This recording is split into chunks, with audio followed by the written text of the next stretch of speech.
Welcome, everyone, to a Missouri Valley Conference Cats Chats. I'm Andy Katz, pleased to be joined by Illinois State head coach Ryan Pedon.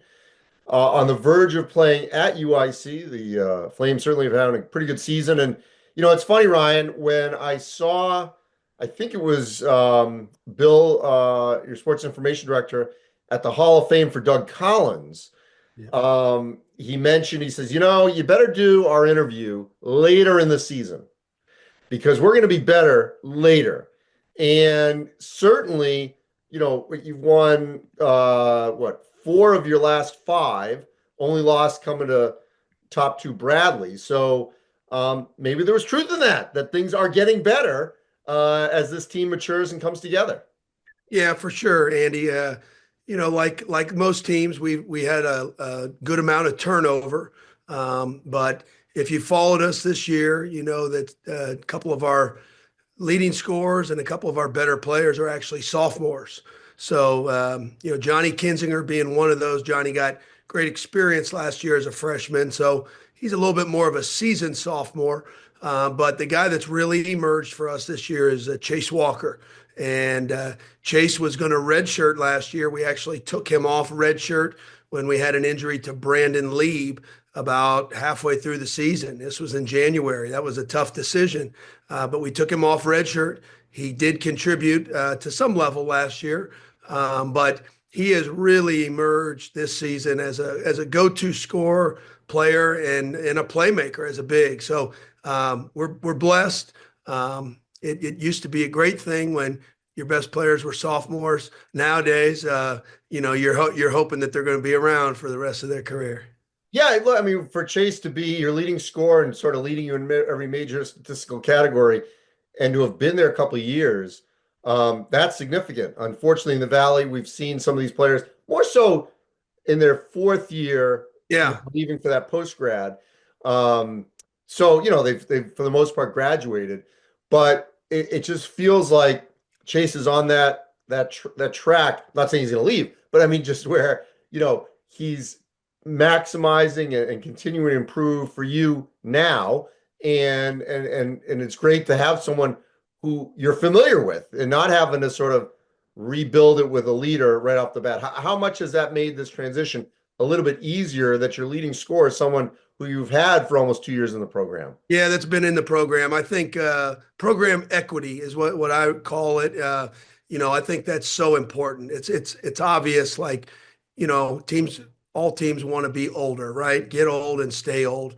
But we never want to be a program that just recruits transplants. I want development to be at the core of what we do. And we'll always recruit the high school ranks.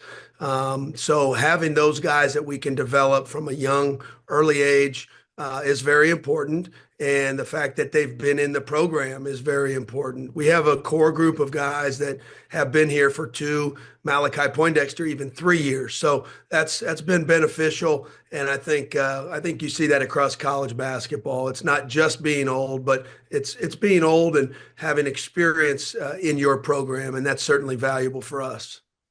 The other thing is, you've turned it into where it's a really tough home court for you guys. The key is, of course, in this league, most leagues, you know this, can you win on the road? Sure. 4 or 5 I'm talking about, you have this nice schedule in the middle of January to late January where the majority of those games were at home. Now Yep. you're on the road at UIC and then Northern Iowa. How do you keep this momentum going, but transfer it on the road? Well, it's like anything.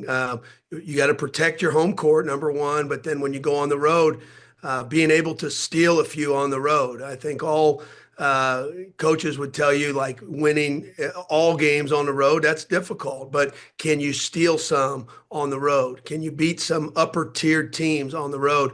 We're going to have those opportunities here coming up. And, February excites me for a lot of reasons. But if you take a look at our schedule, we've got some games that we've got some payback on our mind and with a couple of these teams. And then also there's some teams that we're playing that are just above us in the standings. So I think, that adds to the motivation, and certainly it has our players' attention. We've seen everybody now in the Valley once. We're on the back nine, and I think we've got a great challenge ahead of us here in the month of February as we prepare for what I think is the greatest college basketball conference tournament in the country, Arch Madness in St. Louis. And seeding is everything, but I mean, I'm not saying you can't catch Drake. You're 4 games back, but the rest of the group that's ahead of you is all attainable for sure. At 6-6 right now, and you're a game back of UIC and Belmont, two of Northern Iowa, and three of Bradley. It's all still right out there for you. Yep. Not saying you can't catch Drake. I mean, obviously, maybe you need a little help, but how much do you think is in the tank for this group to make that run to be one of those top 4 seeds? Well, I think it's all there for us. We have certainly done some really good things, but by no stretch of the imagination have we maximized yet. We just haven't. We haven't had a stretch where I could say, man, we were hitting on all cylinders. We haven't hit that yet.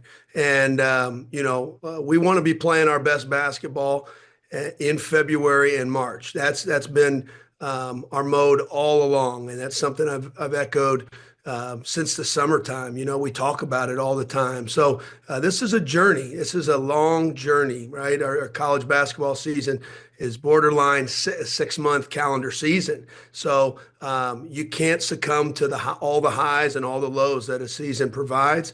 You got to stay the course. We've got mature guys. We've got guys that are highly motivated. And I think our best basketball is ahead of us, and that's what we're planning on. Well, Ryan, I can't wait to see how the stretch run plays out. So many teams in contention for that top 4 seed. I know we'll be tracking it and looking for some entertaining games at UIC Northern Iowa this week. Absolutely. Thanks, Andy. Appreciate you having me. And thanks for everything you do for college basketball. You're a real ambassador, and appreciate how you grow the game and how you cover it. Appreciate it, Ryan. Thank you.